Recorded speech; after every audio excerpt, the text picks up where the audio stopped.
বন্ধুরা, আমরা পার্ট ওয়ানে দেখেছিলাম যে আপন চোখে পানি নিয়ে চুপ করে দাঁড়িয়ে দাঁড়িয়ে দেখতেছিল আর মন খারাপ করে বলতেছিল আসলে আমি কে। তারপর আপন দেরি না করে তৎক্ষণাৎ তার দাদার কাছে চলে যায় আর কান্না করতে করতে তার দাদাকে বলে, দাদাজি আসলে আমি কে, কেনই বা সবার থেকে আলাদা?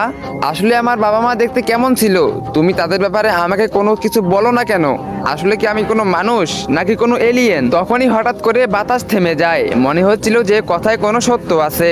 তখনই দাদাজি কথা ঘুরিয়ে বলে, আরে ধুর, এসব কি বলতেছিস, চল সন্ধ্যা হয়ে আসতেছে, বাসায় চল। এই কথা বলে আপনের দাদা বাসার দিকে রওনা দিয়ে দেয়। তারপর আপন বলতে থাকে, আসলে আমি কে?